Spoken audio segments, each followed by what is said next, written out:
kasih. Tujuannya lestari.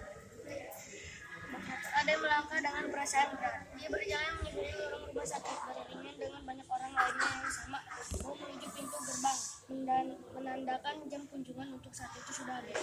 Dia baru saja mengunjungi Kumala, gadis berusia 20 tahun yang dirawat karena mengalami pendarahan vaginal. Cukup banyak disertai luka-luka dan memar pada bagian tubuh lainnya.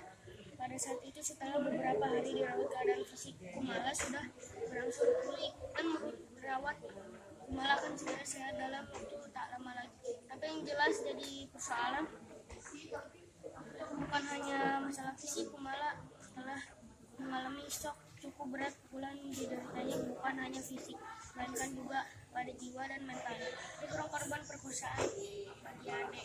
Kumala bukanlah kerabat atau teman, bahkan kenal pun tidak Kumala. Menarik minatnya hanya karena kasus itu. Sebagai korban perkosaan yang kesekian, Kumala telah mengisi catatannya untuk kemudian ditelan dan dipelajari selanjutnya. Kumala menjadi penting sebagai bahan penulis disertai nanti. Ade sarjana psikolog yang bercita-cita meraih gelar doktor memilih tema perkosaan sebagai trauma kejiwaan. Karena itu ia berusaha untuk dapat mendekati dan mempelajari para korban perkosaan, dan pada saat itu Kumala merupakan korban tertulang masuk dalam daftarnya. Usaha itu cukup lancar berkat bantuan Hamid Iskandar, seorang perwira polisi dari Hamidlah.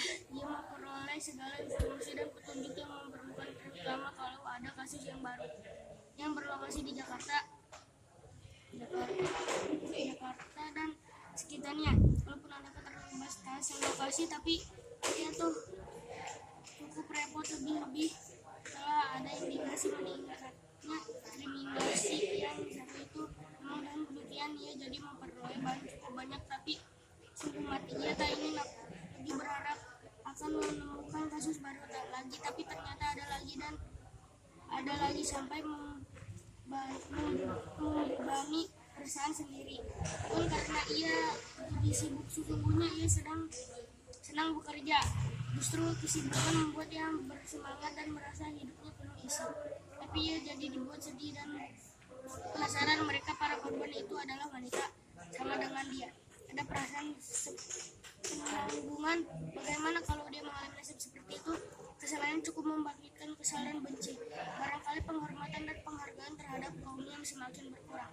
Mereka melecehkan dan menganggap kaum wanita melebihi sebagai makhluk pelampiasan nafsu belaka begitu. Terangsang lantas tak mau berusaha mengendalikan diri dan mencoret objek pelampiasan, seakan si objek itu bukan manusia, bukan pula kaum dan ibu mereka. Jelaskan memperkosa itu pun merupakan perbuatan yang menghina dan merendahkan. Kalau hanya sekedar melampiaskan nafsu, mereka toh bisa mencari cara lain. Tak perlu menjatuhkan korban, menyakiti jiwa dan raga orang yang tak bersalah. Pada saat itu seperti itu dia memang selalu jadi emosi. Dia tak habis pikir walaupun bisa menemukan jawabnya di tubuh masyarakat yang sakit. Mungkin karena dia termasuk kaum yang terkena dan juga kemungkinan untuk terkena konon pemerkosaan tidak suka pilih-pilih calon korbannya, dia hanya memanfaatkan kesempatan yang ada.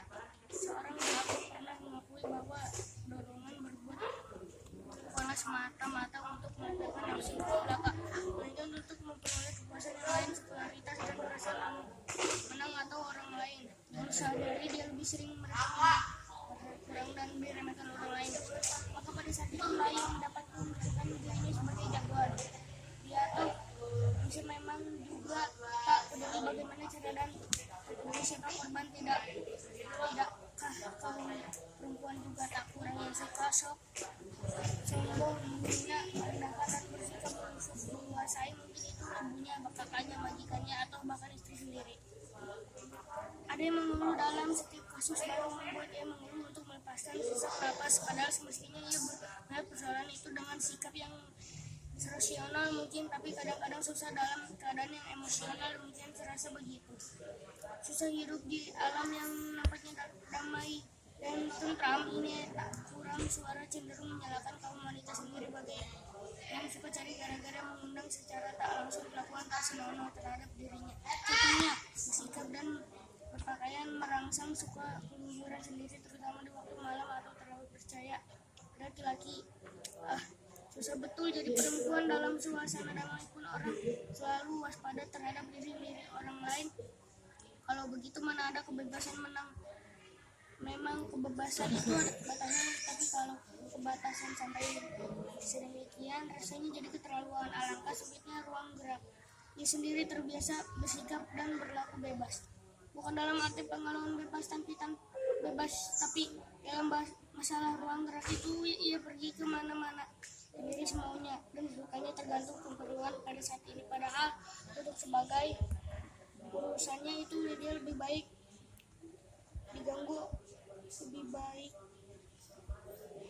lebih baik tergantung keperluan pada saat ini. Padahal untuk berbagi urusannya itu lebih banyak menggunakan kendaraan umum. Ia tidak takut diganggu orang, toh ia tidak salah karena tidak, atau disalahkan karena kemauannya kemudian ditakdirkan jadi wanita. Nyatanya ia pernah mengalami gangguan berarti sesekali. Ada juga gangguan dari lelaki yang tapi terlalu ringan untuk disebut sebagai gangguan. Ia cukup menganggapnya sebagai kerikil kecil yang menghalangi jalannya yang bisa disepak jauh-jauh tanpa tenaga yang berarti. Bandingkan dengan mengalami kumala, gadis itu jarang keluar rumah, tak pernah berpergian jauh seorang diri. Toh kemalang itu dialami sekali, ya keluar sendirian dan kebetulan sedang sepi.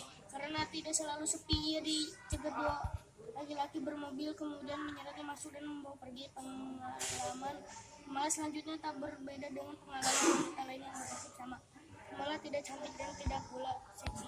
Sendiri pun begitu, setidaknya dia menganggap dirinya demikian. Bukanlah jarang benar laki-laki yang tertarik padahal, apalagi yang mengaku cinta setengah mati. Itu memang kesimpulan yang terlalu sempit, tapi ia lebih senang menyimpulkan begitu, bukan karena minder atau merasa dirinya kurang jauh dari itu. Ia selalu berjalan dengan langkah mantap dan percaya diri. Ia tidak perlu jadi pusat perhatian penampilan fisik yang tidak menimbulkan beban. Ia lebih senang begitu dan ia menganggapnya wajar. Selalu ada orang yang memiliki kecenderungan berbeda daripada orang lain. Tapi Kumala masih muda, sedang ia sendiri tidak. Umurnya sudah 35, namun dari hasil pengamatannya sampai satu itu yang juga sesuai dengan pendapat kami. Faktor umur tidaklah terlalu menentukan. Memang sudah jelas bahwa yang muda, menarik serta seksi akan memancing perhatian dan minat jauh lebih besar. Tapi pada akhirnya yang paling menentukan adalah setidaknya kesempatan. Toh ada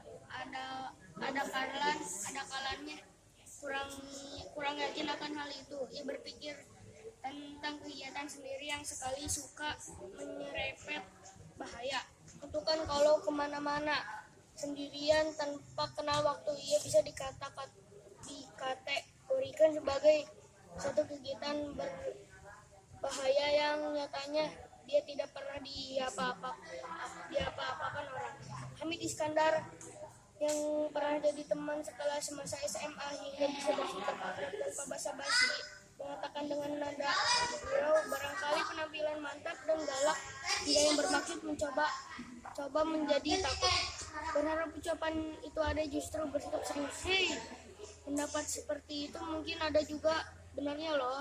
Penampilan itu penting sebagai salah satu faktor preventif. Bayangkan seorang wanita yang melangkah dengan gagah seakan dia seorang jago silat atau jago karate. Apakah kupikir ada laki-laki yang berani mencoba-coba? Kami tersenyum. Mungkin juga tidak ada yang berani, apalagi kalau si lelaki itu pengecut atau ingin aman dan pasti berhasil. Tapi jangan lupa, bisa jadi orang yang justru merasa ditantang dengan penampilan semacam itu. Apalagi kalau lebih dari seorang menaklukkan dengan cara yang susah akan memberi rasa kemenangan yang lebih besar. Kau memang benar, tapi setidaknya penampilan yang serba yakin dan membuat orang berpikir-pikir dulu sebelum menyerang Anda. Keuntungan waktu dari situ lain halnya bila kita berjalan dengan takut-takut hingga nampak lemah. Mereka akan berpikir itu loh calon mangsa yang paling gampang dimakan. Semestinya kaum wanita mau mempelajari cara-cara yang efektif untuk membela diri.